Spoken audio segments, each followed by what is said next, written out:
The crash is coming. Just hold on. You too can get a house for 50% off if you just hold on a little while longer. 2008 is on the way. Oh, it's not. Oh, wait on. My bad. Wrong year. It's 2022. We not doing that. Y'all, I'm Joy Bailey. I am the mortgage boss, and we're going to talk about the crash is never coming. Want to hear about it? Let's get into it. So I'm going to be honest. I'm just sitting here and I'm just talking because I contemplated how did I want to structure this conversation? Did I want to pull out a lot of data and graphs? No. I wanted to just offer just some honest information and opinions with you because I personally was impacted during 2008. When I purchased my home, I was in between jobs, right? And ultimately, when it was all said and done, I think I had an 80-20 loan, so no money down. And I ended up having some financial issues like a couple of years later. And my house ultimately was foreclosed upon about 4.5 years after I bought the house. So I got my house in 2006, and I think it went into foreclosure in like 2011. So I just feel like I'm a good person to be able to kind of talk candidly about the housing market and this crash. So I didn't even write any bullet points. I'm just going to speak. So thing number one, I think that is important for us to realize is the differences between the way that we underwrite home loans now versus back in the day. Now, I didn't do this back in the day when I could have gotten, a bunch of houses with no money down. I was at college, so I didn't know anything about it.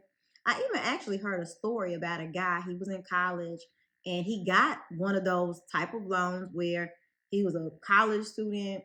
I don't know if he worked or not, but he ended up getting a house and it became like a property that he was able to rent out to other students. And I don't know if he still has the house now, but it happened to work out for him. But it was a lot of people that they got into homes without any money, no job, no assets, no like low credit scores. And it just did not work out because people were not able to govern themselves, me included. I was like 22 years old. So why would I know better, right? We no longer have that. If you have ever seen the movie The Big Short, which if you haven't, I would suggest that you watch it because it's going to allow you to understand the way things used to be versus the way that they are now.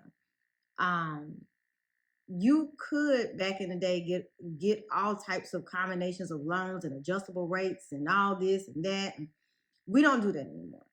So back in 2008, the reason why it happened was not because there was a recession, but because the foreclosure wave is what triggered the Great Recession. We're not in that situation right now. The reason why we are entering into a recession is kind of related to COVID because everything got backed up, supplies weren't being made, and the demand continued to go up. And so you're waiting, 6, 8, 10, 12 months for your sofa to come. You were waiting for lumber for your house to be built. So your home price got jacked up because of the supplies. So unfortunately, the Fed chair, Jerome Powell, he cannot control how many widgets, for the lack of a better word, are being made.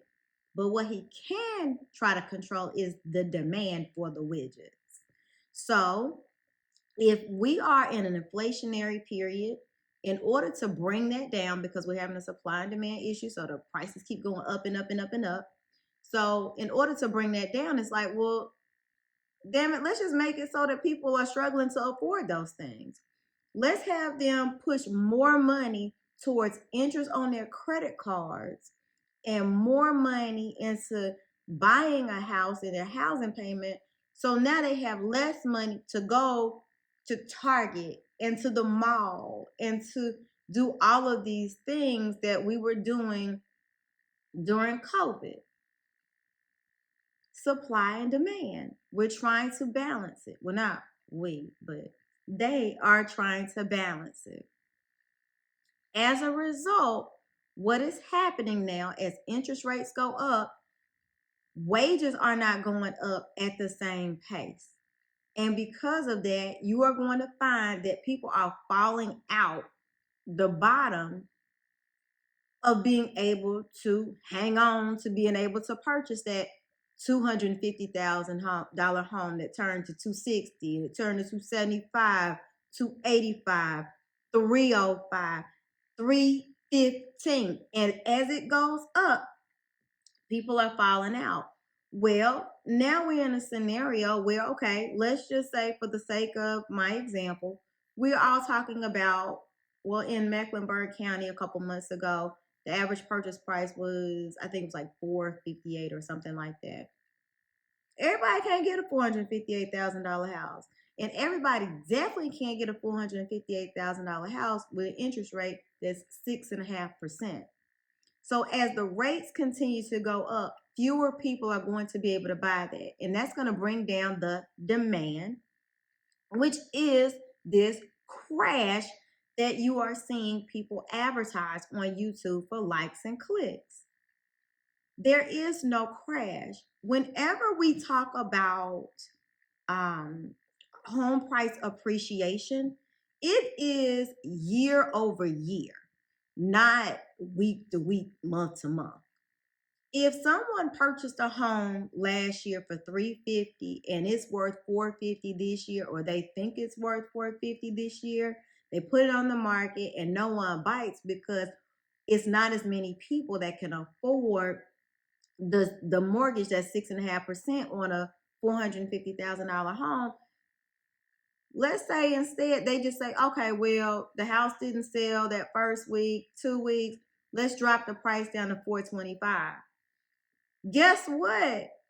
They still up. Like, they haven't lost anything. Nothing at all. Home prices are still going up. They're just not going up as quickly as they were going up before. And so what is happening is creating a little bit of a hysteria that because things are slowing down and getting back to normal, because we were never supposed to have home prices go up 20% year over year. And if you think that, you a fool.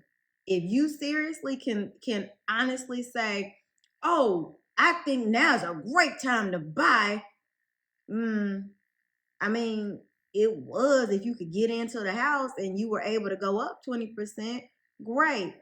But to suppress the market for everybody because nobody can keep up with a 20% year over year over year over, y'all, let's come on now. You didn't think that for real, did you? It wasn't supposed to ever be that. Most people don't get 20% interest, 20% raises every single year. It's foolish to think that that was the way that it was supposed to go. It had to slow down at some point. And it is now slowing down and it is normalizing, not crashing. So in my previous example, a crash would be they bought the house for $350 last year, put it on the market for $450 this year, and then had to sell it for $350. There was no appreciation. The value didn't go up. Or if they had to sell it for $340, then that means that they bought it for more than they were able to sell it for. That is not on track to happen at this time. It's just, again, y'all, people that can buy are going to buy. And the people that cannot buy are going to have to sit on the sidelines and wait. As interest rates continue to go up, which they will, and people have to stop spending money and people start losing jobs, you will see that these prices will slow down, come down a little bit, and the interest rates are going to come down as well, just because there is a correlation between recessions and interest rates historically. So if you are in the market to purchase a home and you feel like, oh, well, is now a good time to buy, and your definition of good time to buy is, oh, I'm going to wait for the prices to go down 30, 40, 50%, you're never going to be able to get in. If your definition of good time to buy is, well, I'll wait until the rates come back down again,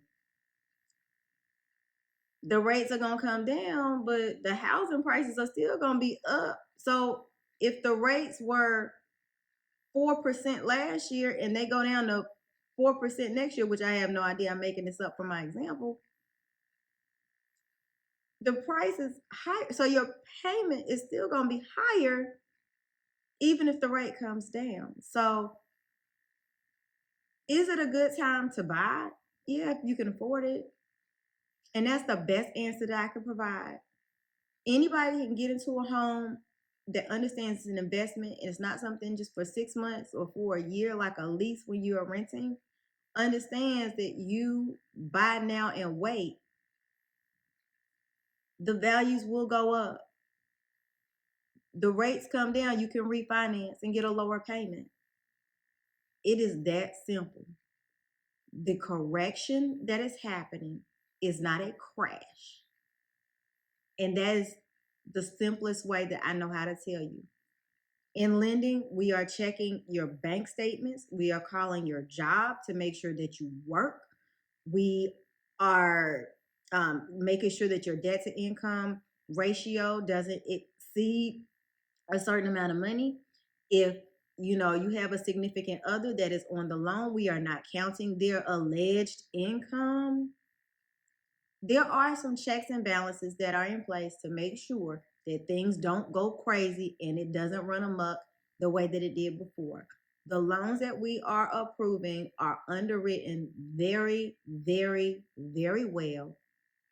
In addition to that, if someone is in some sort of financial trouble, the difference now versus then is that the values are still up. They are still high. If someone were to go under foreclosure this year in 2022 and they bought a home in 2020, they have about 40% equity that is there to be played with. So even if the houses plummeted 40%, guess what is not going to happen?